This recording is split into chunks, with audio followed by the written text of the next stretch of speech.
What's going on, Dolphins? It is your boy Dillon, and I'm here with you today because I got a couple things I want to talk about. So, real quick, as I've, talked about in, one of my previous videos recently, it's the off season, and the particular point in the off season in between, OTAs, and mandatory minicamp and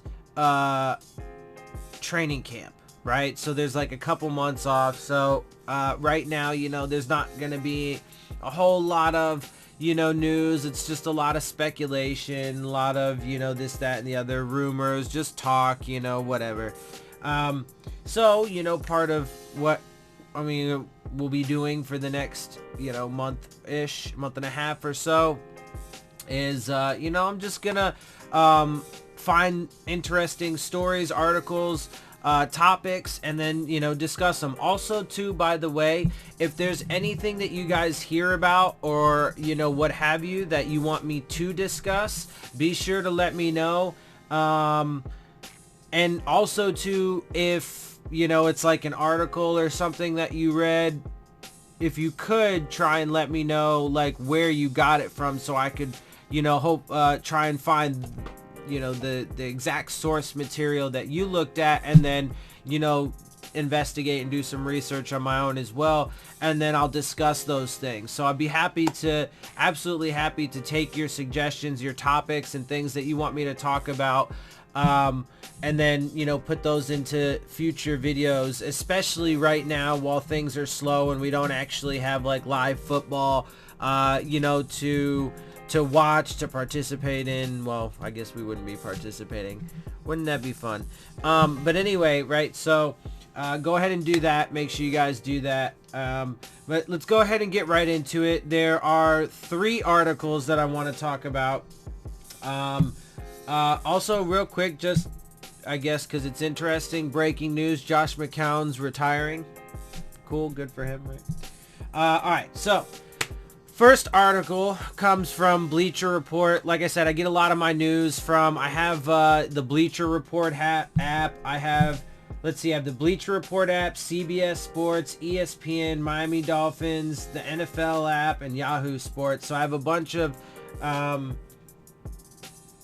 different places that I get, news. Primarily Bleacher Report, but I do see stuff from and get stuff from all those other ones too, especially more as the season, gets closer, and once we get into the season, I use the NFL app quite a bit actually and stuff, whatever, because I'll watch games on there sometimes. Anyway, so getting into it, this first article is from Bleacher Report. Christopher Knox wrote it, and he was illustrating every team's biggest red flag going into this upcoming season. Okay. For us, he says it is the quarterback position. Now, I disagree, but slightly, right? I do think it is a big problem, but I don't think it is the number one problem. I do not think it is the biggest red flag. It is going to be, I will say that that position is going to be extremely exposed this upcoming season, because, again, the facts are the facts, right? So, last year, Josh Rosen did not do well with a terrible offensive line. And he, at least at this point, based off of what we know, our offensive line is projecting to be terrible, right? All we have is Tunsil. That's it. For sure. Right? Jesse Davis was up and down last year. Zach Stirrup, we don't know. And they started moving Jesse Davis to right tackle, maybe because they're not confident in Zach Stirrup. Juwan James left, right? Josh Sitton's gone. Daniel Kilgore's in the center as a center, and I'm okay with that, but just okay with that, right? And then the rest of the offensive line is super suspect. Isaac Asiata's gone. A bunch of people, are left, whatever. So and they didn't adequately address it. Michael Dieter's apparently not coming along, as fast, just based off of what I've heard and reports and stuff that I've seen. It doesn't seem like he's coming along as quickly as we would like for him to contribute. And so for me, the biggest red flag, as I've mentioned many times before, is the offensive line. Now, unfortunately, that is going to expose the quarterback. And Ryan Fitzpatrick hasn't shown, very much either. So we'll get into that in a second. So real quick though, I want to say again, I would have, for me, the better way to go, the better veteran quarterback to have would have been Ryan Tannehill. You already had him on the roster. It was a guy you drafted. He's been here this entire time. I bet if they would have kept him, they probably would have, look, I mean, I think some guys that left this offseason in the purge kind of left because they're like, look, I'm just tired of Miami doing this bullshit. Like, that's my perspective, right? Like, I think part of it, like guys even like Cameron Wake, they're just like, man, this is ridiculous. Like, anyway, because Stephen Ross just can't get his head screwed on right when it comes to like the football operation stuff. Anyway, so I do actually like the fact that he hasn't been involved much. But anyway, so the better, and then he's just a far better quarterback than Ryan Fitzpatrick by far. So I would have much preferred to have, even if you brought Josh Rosen in, but obviously you guys know I wouldn't have done that. I would have rather have had Ryan Tannehill, teaching Josh Rosen than Ryan Fitzpatrick. And then, now you're paying Ryan Fitzpatrick, Ryan Tannehill, because they still are paying Ryan Tannehill, a good port. I think it's like $10 million for this year, 9 or 10 million, something like that. Josh Rosen, but I would obviously not have taken Josh Rosen. The guy that I would have put my money on for going into the future is Will Grier, because he would have been worth it in the third round. It wouldn't have given up so much. We gave up our second round pick and a fifth round pick and for him, right? And then we picked, so we essentially picked a quarterback in the second round and then gave away additional draft capital. I would have stuck with a third round guy. He's a little bit younger. He hasn't had any NFL seasons, right, yet so far, to be fair, and it would have just been his rookie year, but Josh Rosen's only season was a pretty terrible one, although again, to be fair, not all hit on him. But I would have banked on Will Grier as my young quarterback going forward, and then that way too, it would have allowed you, instead of taking a second round quarterback that got actually picked in the year before, number 10th overall, and then abandoned by the team that took him, right? Instead of getting that guy, you could have gotten the third round pick, and then you could have gotten in the first round an offensive lineman that would have been a staple of your offensive line for years to come, and the best offensive lineman in the draft, and you would have had a decent chance at doing something this year. But they have completely, I'm telling you, man, the Achilles heel for this team and for this season is absolutely going to be that offensive line and then the quarterback play, right? So it's going to like Ryan Fitzpatrick and Josh Rosen's flaws are not going to be masked in any way, right? They're going to be fully exposed because they have set themselves up for that. They have set themselves up for a major failure. Unfortunately, that's my perspective. Obviously, we have to wait to see it all play out. But it's, anyway, let me just go ahead and get to these articles and stuff like that. Obviously, I'm going to have my own diatribes along the way. But let me go ahead and get to this so that way you can hear, some of what these other people are saying as well, too. The Dolphins have set to stage a quarterback competition between journeyman Ryan Fitzpatrick and 2018 first-round pick Josh Rosen. That Miami doesn't know who its quarterback will be is problematic for two big reasons. It absolutely is problematic. But again, the biggest red flag is definitely the offensive line, and then this. But again, okay, so just real quick to wrap up what I was saying, right? Because look at the two different scenarios. Right now, we have a super suspect offensive line with a mediocre at best journeyman quarterback, veteran quarterback, with a thus far failed and exiled first round pick. I know those seem like harsh words, but I mean, it's true. They booted him after one season, and it wasn't even all his fault. You know, that offensive line was terrible, right? So whatever. But you go with those guys, a super suspect offensive line, you know, maybe some other holes area or elsewhere. Although I think overall I do like our skill position guys in our defense. But anyway, mixed in with all this other stuff, first year head coach, blah, blah, blah, right? But you have that situation at quarterback and with the offensive line. If you would have, look, I'm just saying, if they would have done it the way I said, then your offensive line would be in far better shape.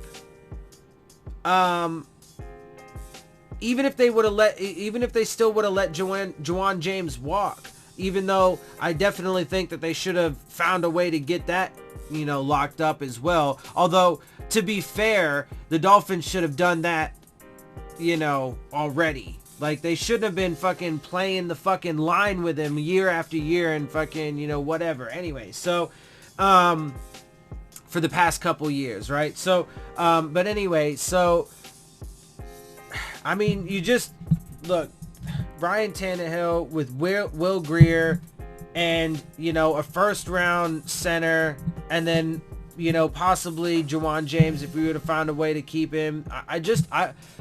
I don't know how anybody could look at that and really think that the situation we have now could be any better than that. Like, it just, anyway, so that's my perspective on that. Anyway, this is a red flag for the 2019 season, but it's an even bigger red flag for the future. Great. If Rosen can't establish himself this season, Miami will likely try its luck in next year's draft, which should feature the likes of Tua Tagovailoa and Justin Herbert. That option could be off the table, though, if Rosen or Fitzpatrick plays well enough to deliver 6 to 8 wins. Yes, and so obviously now, right, so that's the thing, is, so now we need to understand that Ryan Fitzpatrick is in no way, shape, or form going to be the future of this franchise. We all know that. He's on a 2-year deal. It could be just a 1-year deal, you know, if things don't go well this season and so on and so forth, which is probably pretty probably a pretty high likelihood, unfortunately, right? And, you know, his record is what it is, man. You can look it up. I gave you the comparisons before. I gave you all the stats. Obviously, I don't have them off the top of my head right now. But look, I mean, he's been on like 7 teams. He doesn't, you know, his stats are just, you know, like I said, mediocre at best. And Josh Rosen, man, unfortunately, look, he might end up being a really good quarterback in this league at some point, but he's coming to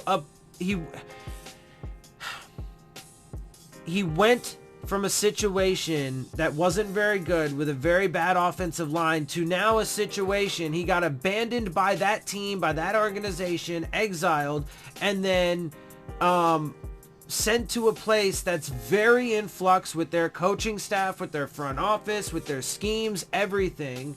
And then on top of that, you know, you have this veteran quarterback, and then, you know, whatever that you got to compete with. Your last season was pretty terrible, right? And your offensive line going into this next year is going to be the same, if not worse, than what you were in the last year, or what you were in last year. So either Ryan Fitzpatrick plays the entire year and you don't play at all, and then Josh Rosen's a waste, and Ryan Fitzpatrick is going to be a waste because he won't be here for very long, and we're going to suck. But if he wins enough that we don't get like the top pick just because, you know, we sucked that bad, then what's going to end up happening is we're going to end up, if we want to go, you know, if neither of these guys step up to the plate, and then next year we're in the middle of the pack, let's say, you know, maybe like 8 or 9, you know, number 8 or 9, 10, somewhere in there. If that's our pick next year, then we will have to spend additional draft capital that we accrued in the draft for next year to move up to get a quarterback if we wanted to go get Tua Tagovailoa or Justin Herbert, because they will probably go within the top 5, right? Next year's class is going to be a lot better than this year's class, right? So the way that they approach this entire offseason, and particularly the draft, has unfortunately set themselves up, for having major complications and hurdles to overcome, going into the future. The Dolphins would be in a position where they still don't know if Rosen is franchise material and don't have a shot at a signal caller at the top of the draft. Right? So yeah, like I was saying, right? So it could seriously complicate things. And look, man, I think that, and then again, because, I think with the massive, right from the jump, really, firing Adam Gase. I know people hate that I say that or whatever, but it's true, man, because Adam Gase had a couple down years, but if he would have been given year 4, I guarantee, I can't, there's no way to prove this at this point, but I guarantee, man, he would have gotten guys healthy. He would have fixed that offensive line. They could have no problem gotten an offensive lineman in round 1. They wouldn't have even had to bat an eyelash or think about it, because he wouldn't have gotten rid of Ryan Tannehill. He would not have taken Josh Rosen. He would have gotten a quarterback later, and he would have fixed that offensive line. And then they could have come out and they could have done what they were doing at the beginning of last year, instead of fucking, hitting the complete reset. And then you set yourself, I've been saying it for a minute, dude, like the entire purge that they did, getting rid of a lot of guys, letting guys walk, that hurt them, that hurt the team in leadership and experience and, just all talent, productivity. Frank Gore, Cameron Wake, Danny Amendola, all these guys, right? Josh Sitton, right? All this stuff. But that was on them. That was their choices, the choices that they made, right? So initially inheriting an organization in flux, you can't do anything about that, right? Like if you're Brian Flores, you can't do anything about that. But then all these decisions that they made subsequent and since then, everything with the draft, they're setting themselves up for failure. Right, and it's super unfortunate, because like I said, then eventually what's going to happen is we're gonna end up having, not good seasons for the next 2-3 years, and then ownership and the fan base is gonna get impatient, and everybody's gonna be clamoring for this to hit the fucking reset button again. And it's just gonna be this vicious cycle that we continue on. It just, I don't know. Anyway, we'll see. Again, to be fair, right? Like, we have to wait and see how this all plays out. And there's definitely some good signs and some good things. The best thing that they did certainly was lock up Xavier Howard. But, unfortunately, again, like, that could end up being a waste, because if we do end up, like, let's say hypothetically speaking, the next 3 years we have sub 500 seasons, sure, he's locked up for the next like 4 years, 5 years, whatever it is, I can't remember, but you're wasting those seasons of those years of his prime, the prime years of his career. Minkah Fitzpatrick, Laramie Tunsil, right? All these guys that should be young staples of your team for the next several years, you're going to be wasting their years. And then if this regime and we do hit the reset button, you're just wasting all of this talent that you guys, that you brought in. Even Josh Rosen, even if he's stuck, even if he stayed here, right? So it's just, to me, none of this makes any sense. And I would have just done things so drastically different. But again, man, I hope that they can prove me wrong. But to me, the writing on the walls with everything, all the information that I have, and based off of my perspective, that is how I see things. Anyway, let me move on though. Let me go to some slightly, hopefully, more positive analysis and stuff. So there's a couple, it looks like Dolphins Wire is doing, and I get these on Bleacher Report too, but it looks like they're doing, some positional breakdowns of the team. And so I want to talk about that a little bit. So first one is breaking down the contenders in the Dolphins tight end competition.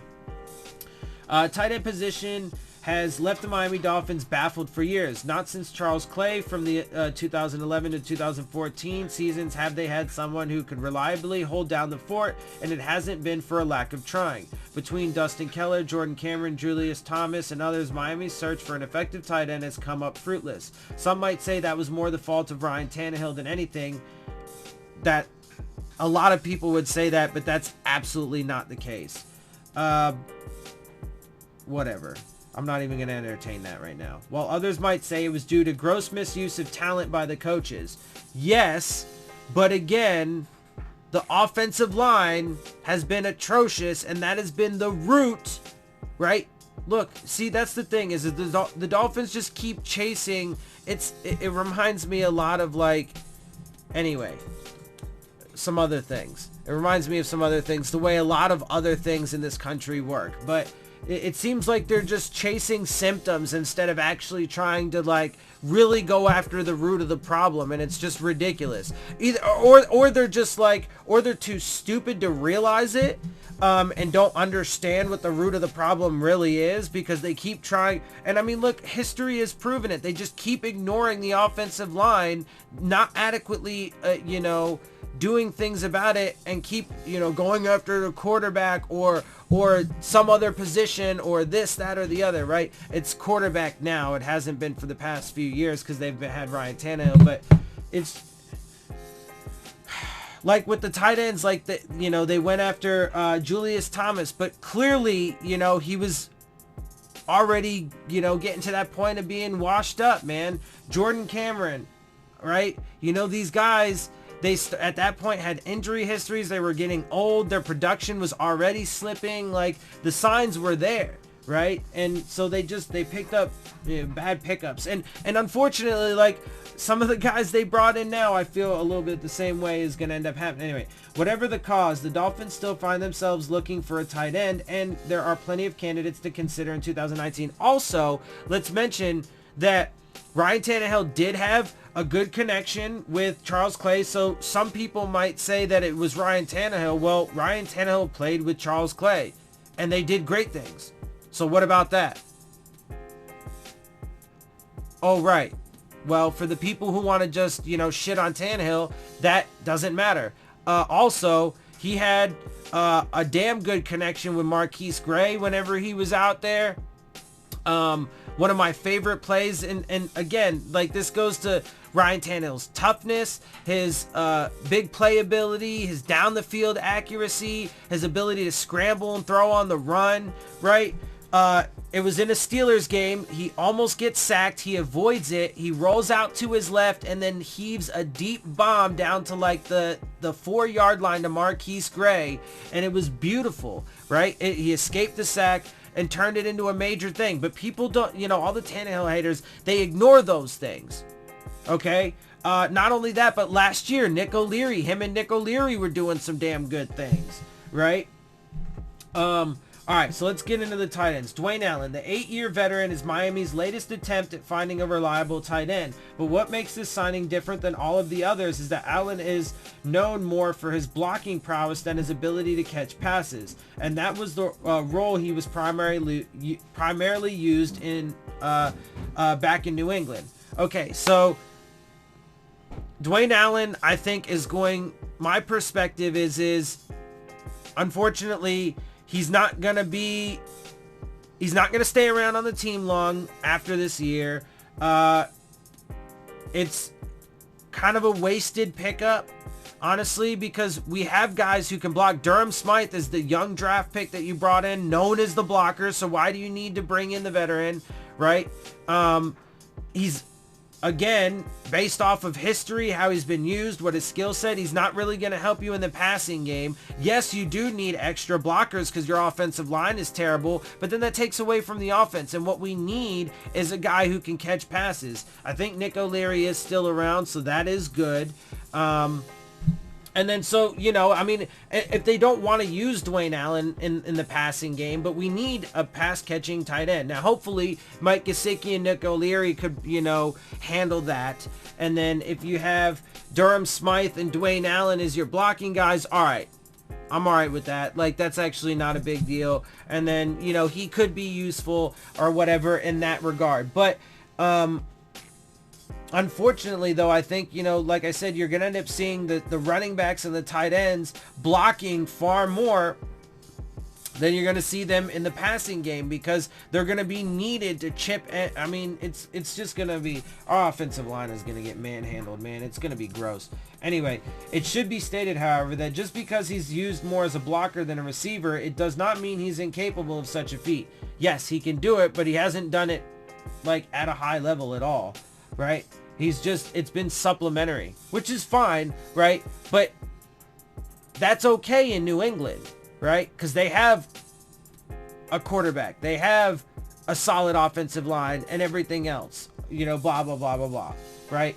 And they're cheating sacks of shit. Anyway, in his first 5 seasons, he played with the Indianapolis Colts and was a favorite target of Andrew Luck, catching 126 passes for 1,451 1,451 yards and 19 touchdowns in that span. See, that's all right, right? But that's all right. That's not spectacular. It's not stellar. But now he's much older and he's declined in that regard, you know, drastically. With the Patriots, though, his 2 years saw him catch only 13 passes for 113 yards and 1 touchdown, leading to New England fans to sour on him in a hurry as they were paying a blocking tight end a lot of money, and it was that cap hit that ultimately led to his release. That's why I think ultimately he's not going to be around very long, but he could serve a purpose. I just don't think, I mean, he will serve the purpose as a blocking tight end. He will. He's not really, I seriously doubt he's going to serve the purpose as a pass-catching tight end. Now, again, if Gesicki and O'Leary can step up and do some stuff in that regard, then it doesn't matter, and that's not a big deal. And in this particular instance, in the situation that we're in, it will actually be beneficial to have him blocking because our offensive line is going to be so terrible, and he is good at it. So, whatever. So with all that said, it makes total sense that one of Brian Flores' first moves would be to sign Allen to a 2-year, $6.5 million contract. It's just, honestly, like I said, I mean, if you guys, I would have done the entire offseason differently. So, you know, whatever. Anyway, as he and offensive coordinator Chad O'Shea are likely attempting to install a Patriots-esque offense, someone like Allen, who is a strong blocker with the ability to be a weapon when needed, will be crucial. As for why he couldn't be more of an offensive weapon in New England, tight ends coach George Godsey just chalked it up to opportunities and change in scenery. I don't know if it's dusting stuff off or if it's kind of what it's, or if it's kind of when it's his opportunity getting the ball, Godsey said. He's in a different place than he was last year, so it's hard to compare that. Different people, different quarterback, everything. The dynamics are different. Far worse. Far worse. It's a new year for him, and that's this time of the year. As it stands, the 29-year-old Allen is projected to be the Dolphins' starting tight end come week 1, but there's at least one young player who is fighting to prove he's deserving of that distinction as well. Moving on to Mike Gesicki. So Mike Gesicki really, Mike Gesicki and Durham Smythe, if we want to have success this year, next year, if we want to, you know, build for the future, those two guys need to develop. Gesicki needs to be the pass catching tight end. Durham Smythe needs to be the blocking tight end. And then the coaching staff will get creative and mix and match them a little bit. So that way they're always throwing the defense off. Gesicki will block here and there. Smythe will go out and catch a pass here and there, right? Selected in the second round of the 2018 NFL Draft, former Penn State standout Mike Gesicki has been dealt a tough hand to start his career in Miami. And if they don't work out, then you draft guys, right? Known exclusively for his pass-catching prowess, Gesicki was inexplicably asked to block more than anything, and that was the one really big weakness in his game. And he was asked that most notably because of the fact that we were losing guys left and right, and we needed to adjust the offensive scheme to help pick up stunts, outside rushes, whatever. Chalk that up once more to the failure of former Dolphins head coach Adam Gase to use players to the best of their ability. No, see, that is patently false, right? Because it doesn't take into account what I just said, the fact that the offensive line got decimated, that we're losing guys left and right. People just want to talk about coaches in that way, like, oh, Adam Gase just didn't use him right. Well, why do you say that? Why are you saying that? What evidence is there? He used him the way he did because he had to. Because half of his offensive line was on injured reserve. Because they couldn't fucking run the ball. Because the quarterback could not fucking have time in the pocket to get even to his first read. Like, what the fuck are you talking about? Anyway, that shit is ridiculous. But regardless of that, even when Gesicki did get a chance to go out for a pass, the results were mixed. During his rookie season, he only caught 22 passes for 202 yards on a total of 32 targets. Not exactly wow-worthy, especially when compared to his constituent, Dallas Goedert, who Miami had the opportunity to draft and chose Gesicki over him. See, and I hate when people do that because the contexts are very different. First of all, the dude is judging Gase and these other people without even looking at the full context, and then he wants to compare Gesicki to another dude on a different team in a completely different organization, different city, different franchise, different players around him. Like, it's fucking retarded. Anyway. Goddard caught 33 passes for 334 yards and 4 touchdowns. Some fans are already shouting bust since Gesicki didn't immediately transform the offense, but tight end is typically one of the hardest positions to transition from college to the NFL, that is true. So that claim is premature. So that, give this dude credit there, right? So obviously some of this stuff I disagree with about how, what this dude has to say. But some of it is absolutely true. It is tough for tight ends to transition, into the NFL, and, it's pretty rare that any tight end, even if they're a monster in college, just comes in and lights it up. Usually takes a minute for them, a year or two. And so who knows, man, he might come on. But again, I mean, it's not giving him a chance. Dallas Goedert, I think he went to... Damn. I want to say the Cowboys. I want to say Dallas Goedert went to the Dallas Cowboys, but I also don't think that's right. Somebody let me know about where he went. But regardless, the situations are just drastically different. And Gesicki was used in the way he was out of necessity. And it's not a failing on Adam Gase's part. It was the right move, right? Just like I said, using Kenyon Drake in the way, Frank Gore and Kenyon Drake in the way he did. He realized that, his offensive line is not going to be able to protect as well. They're not going to be able to open up the kind of holes. So use Frank Gore, the thumper, on first and second downs to get you as much yardage as you can. And then use Kenyon Drake more in the passing game. Anyway. And Coach Flores is pushing him to his limits. He's working very, very hard, he said back in early June. He's catching the ball decently, but again, I talked to him about this morning that one drop is one too many. One penalty is one too many. One missed assignment is one too many. That's kind of the standard. That's the approach we're taking. I'm hard on Mike because I see a lot of potential in him, and I think he's working towards that. These guys are dealing with a lot from me right now. They've responded well. Yeah, and that's good. I do like how I do like a lot of the philosophy that Brian Flores brings to this team, right? We just need to see it all, pay off until, but again, though, like, I like a lot of the coaching philosophy that he brings, like, the on time and, blah, blah, blah, blah, right? All the things, setting the culture and stuff that he wants and blah, blah, blah, responsibility, accountability, all those things are wonderful. But their approach to, like I said, the personnel and how they, approach the draft in this offseason, they're just making things so much harder on themselves. Anyway, until proven otherwise, Gesicki is essentially a one-trick pony. He can catch, but he can't block. He's bulked up this offseason in an attempt to remedy that, but until he can increase his versatility, Allen, and perhaps even the next contender in the competition, has a good chance of getting a lot more snaps than him.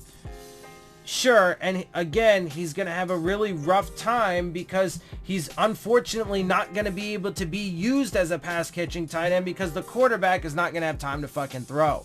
So, if he does get used, the only thing he'll really, I mean, he might, be used a little bit in the passing game, but it'll probably be similar to last year. He'll probably end up having to block more than anything, and, he'll just catch a pass every now and again.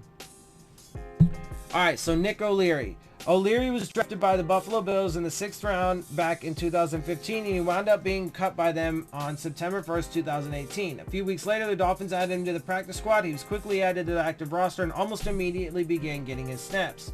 His performance as a blocker and to a lesser extent as a receiver prompted Miami's front office to extend O'Leary's contract by 1 year, ensuring he would be with the team through 2019.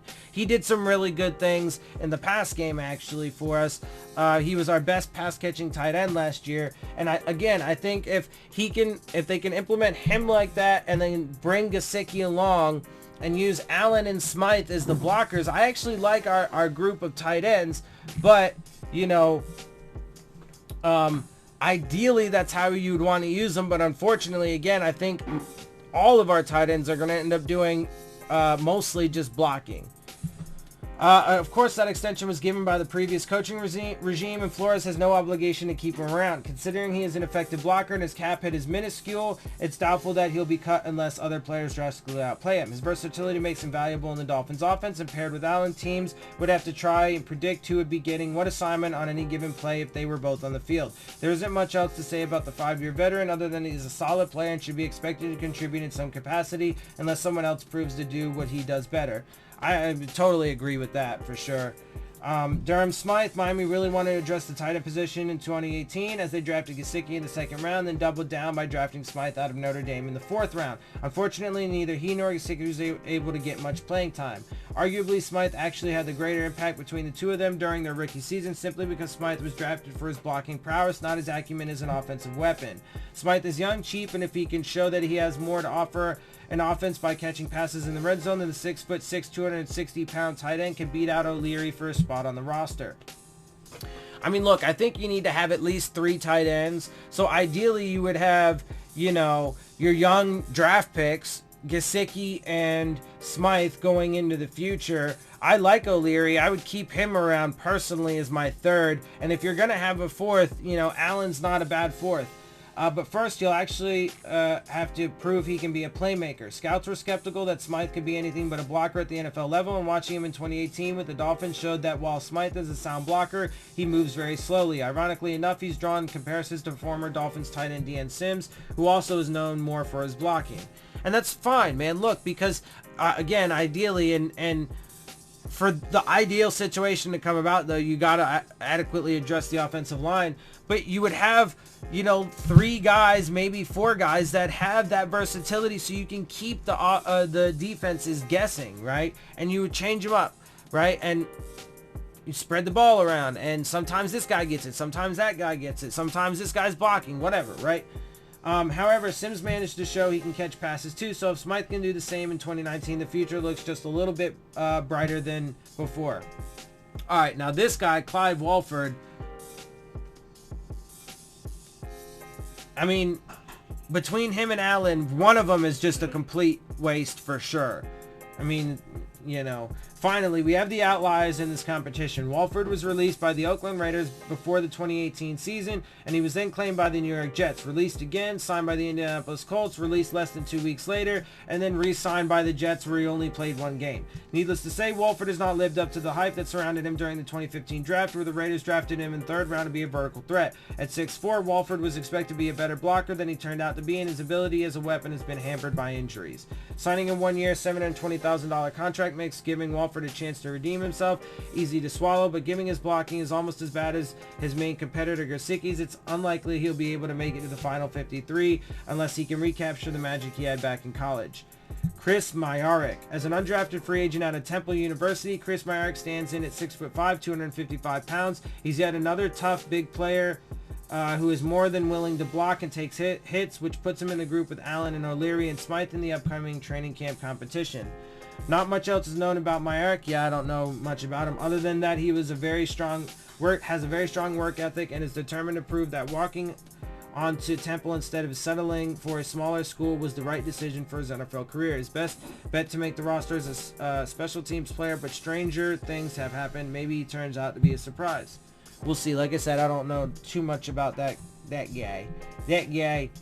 All right. So I know this is kind of turning out to be a rather long video, but I have one more because he breaks down the wide receivers, and I want to get into this a little bit too. The wide receiver position just might be the most loaded area of the Miami Dolphins roster, with only the secondary posing any real competition as far as depth is concerned. There are so many capable players at receiver that GM Chris Greer and head coach Brian Flores are going to have to make some very tough decisions when the time comes to make cuts. So who has the edge as training camp gets set to begin? Let's go down the list, check out each player and what they bring to the table. I think it's pretty clear, though, who's going to end up staying. I think it's going to end up being Parker, Stills, Grant, Wilson, Preston Williams, and maybe Bryce Butler. Arguably the team, Kenny Stills is who he starts with. Arguably the team's top receiver for the past few seasons, a 7-year veteran, Kenny Stills is known for his speed and his ability to play outsider in the slot. He's on an affordable contract that lasts until 2020, and he's been productive each year he's been with Miami. Facts. Add to that Stills' leadership qualities, and having been a 2-time winner of the team's Nat Moore Community Service Award, Stills is honestly a lock to make the team, and he will be heavily utilized in the offense moving forward. Facts. I mean, that's all wonderful. Because Kenny Stills is great, dude. Like, there's nothing to dislike about Kenny Stills. And he's the perfect number 2 receiver. For us, it's pushing each other every single day, Stills said back in late May. A lot of people on the outside, and even some of us ourselves, know that we haven't played our best football yet, being that we've had injuries, we've had guys fighting through injuries. I believe personally that I haven't played my best football either. If true, Ryan Fitzpatrick or Josh Rosen have something to look forward to. Yeah, but unfortunately, like I said, man, I think it's gonna snowball and domino and become, an untenable situation, because the offensive line is gonna show massive flaws, weaknesses, and get exposed, and then the quarterback's gonna get exposed, and it's just gonna be nasty. But I agree with his analysis on Kenny Stills completely. Albert Wilson, while head coach Brian Flores made it abundantly clear that there are no sacred cows on this team who are guaranteed a starting job, there is something to be said about players who are proven to be productive and have a much greater chance of success than others. Along with Stills, Albert Wilson is such a player. Wilson signed a 3-year, $24 million contract last season and almost immediately began impressing coaches and fans with his speed, route running, reliability, etc. The only reason he wasn't able to do more during his time with the Kansas City Chiefs is that they were so blessed with incredible talent that there just wasn't enough footballs to go around. Wilson's first season with the Dolphins was sadly cut short by a hip injury he suffered in Week 7 against the Detroit Lions. But even with the limited playing time, he was able to put together an impressive box score, catching 26 passes for 391 yards and 4 touchdowns. And that's why Albert Wilson tweeted after Gase got fired, "Man, you should have just given me another year to show what a genius he could have been." Because before we lost all the, our half of our offensive line in the first 3 games, they were crushing it, bro. We were 3-0 because the offensive line was playing great, because the running backs were killing it, because the receivers were killing it. Tannehill was slinging it. It was beautiful.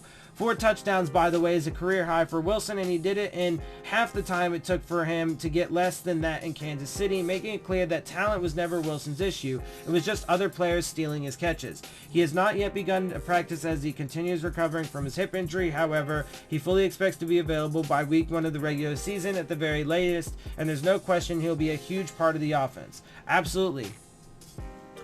And damn it, just because I have to, man, I'm going to keep harping on it. The only thing is just like we saw last year after our offensive line got decimated, and the year before that with, you know, everything that happened, no Ryan Tannehill, you know, not a very good O-line, all that stuff, you know, I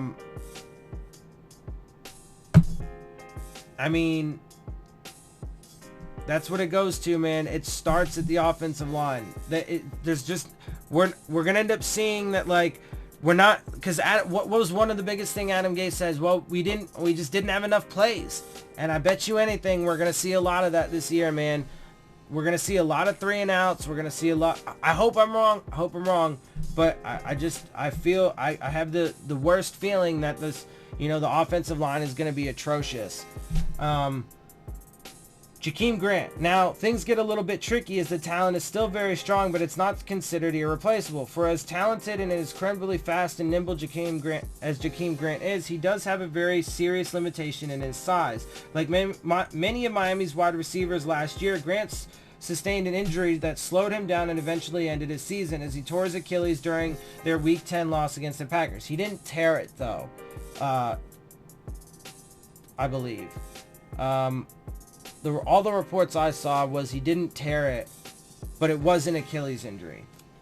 Fortunately, Grant has returned from said injury and is already practicing at his usual swift pace. I can get up to full gear, Grant said in May. I'm still with the injury, and with me not being 100%, I can still easily run past guys. I feel like each and every day is a stepping stone. I'm going to continue to rehab, get better, and be smart at practice. Grant is projected to be one of the team's top wide receivers, and if nothing else, he'll be expected to handle kick return duties once again, and he's extremely dangerous in space. But there are a lot of players who would be gunning for his snaps on offense, and most of them are a lot taller than he is.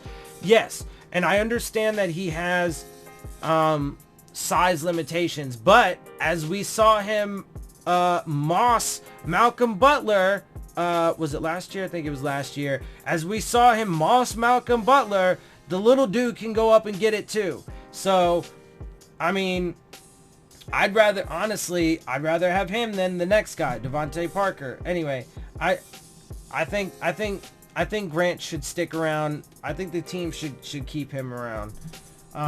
It would be a bit of a stretch to say Devontae Parker is one of the absolute worst draft busts in Dolphins history. It would be a bit of a stretch. I wouldn't say that. Deion Jordan certainly is ranked up pretty high. But I wouldn't say he's that. He hasn't proven to be anything better than a number 2 at best. The oft-injured 6'3" wide receiver has shown flashes of his playmaking ability at times throughout his short career, but he has never been able to fully develop into what he was projected to be coming out of Louisville. So once his rookie contract ran out, most fans believe Miami would let him walk in free agency, maybe hope that some team would be willing to sign him to a larger contract based on his potential, and the Dolphins will get a 2020 late-round compensatory pick for their troubles. That's what they should have done. But, you know, what the fuck do I know? But instead, Parker is getting the chance to prove himself once again as Miami signed him to a 2-year, $10 million contract extension. Given the finances of the deal, it isn't the worst decision in the world to retain their former 2015 first-round pick. And I agree with that. It's not the worst thing, but I just would have done things differently. Up until late last season, Parker was essentially the one big wide receiver the Dolphins had on their roster, and as such, he was the one who had to deal with press coverage and try to overcome it. His ability to do so is mixed. It's good or bad depending on who you ask, further proof of Parker's polarizing presence. The biggest gripe against him, more so than his health, has been his apparent lack of effort and dedication to the game of football. Yeah, man. He's not a workout warrior. He doesn't go out of his way to have excellent eating and sleeping habits, and there are times when it looks like he's just jogging on the field and it looks like he could go much faster. This year, though, Parker is not unique. There are other players who can do what he's supposed to do, and that will force him to stay on top of himself if he wants to get significant playing time. And look, I just don't think he's got it, man.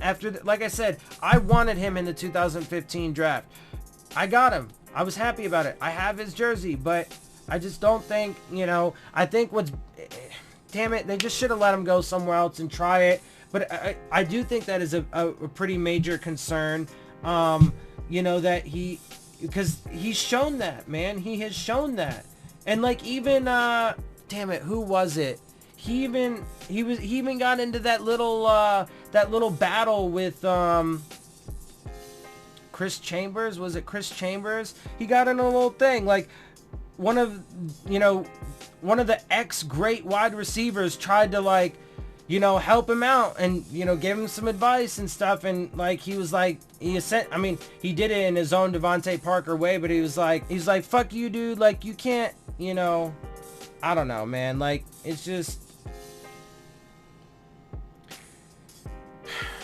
Devontae Parker is not exactly... Look, he just... I don't know. I don't think he's got it in him. Up until late last season, Parker was essentially the only big... Oh, yeah, I already read all that. Let's see, where was I? I know my ability and know what I can do when I'm healthy and what I can bring to the table, Parker said after the end of minicamp. My confidence level has always been the same. Like I said before, I know what I can do and what I bring to the table. Well, I mean, you gotta show it, though. Like, you gotta... I don't know. He had better hope his play backs up his words when the pads come on. He's always been excellent when defenses keep his hands off him, but what happens when they get physical has always been his downfall. Bryce Butler. Speaking of players who can do what Parker does, enter Bryce Butler, who signed a 2-year, $1,595,000 contract with Miami late last season after countless injuries left the Dolphins shorthanded in the wide receiver department. And see, I like keeping him around. I think he could, he already proved to do more than, Devontae. Anyway, but instead of being just an extra body to catch passes in an emergency situation, Butler immediately began contributing, making people speculate that this off-the-street wide receiver, who was a former 7th-round pick of the Oakland Raiders, was actually better than Parker. During Butler's stint with the Cowboys, he would end up being the 4th wide receiver, and even then, he managed to catch 6 touchdowns from quarterback Dak Prescott, 3-16, 3-17. He was released by Dallas when Amari Cooper came into town, but standing in at 6'3" and only 5 pounds lighter than Parker, Butler also has the capability to be a big physical target for whoever is playing quarterback of the Dolphins in 2019. Unfortunately for Butler, his minicamp was cut short when he suffered a leg injury, but according to head coach Brian Flores, it's not expected to be serious. I think at the end of the day, he'll be fine, Flores said. I don't know if that's today, hopefully it is, but he's a tough kid and he's kind of battled through some things already. I think he'll be out there. So with that in mind, it's expected that Butler will be back when training camp rolls around, and that means Parker better stay physical when the pads come on, or he could see himself being overtaken. And I think that's super likely, not just with Bryce Butler, but with this next guy, Preston Williams. Now is when it gets interesting. Enter Preston Williams, listed on the Dolphins website as 6'5", 218-pound brute of a wide receiver. He turned heads after transferring from Tennessee to Colorado State and has received comparisons to Martavis Bryant as a talent. But due to a terrible pro day and an altercation with his girlfriend that led to him getting arrested in 2017, he was arrested again later for violating a restraining order. Williams went undrafted and decided to join Miami to try and compete for a spot on the roster. So far, Williams has continued his campaign to make up for past mistakes, impressing media, coaches, and teammates with his physicality and raw talent. Even now, Williams has been seen working out with Brandon Marshall, another physical freak who himself was once a member of the Dolphins and in his prime was known as a physical receiver who can make contested catches. I'm telling you, man, I think Devontae Parker is going to get surpassed this year. They should have just let him go, man. Williams has plenty of talent, but his route running is raw, and it remains to be seen if he has the self-discipline to keep out of trouble. Aside from the one charge in 2017, Williams has not really done anything off the field worth mentioning, but it is still something to keep an eye on all the same. He could either be a lump of coal or a diamond in the rough. It all depends on him at this point. And that's the thing, is you just put the effort in, right? And that's Devontae Parker's biggest weakness. Number 2, I think, is the injuries.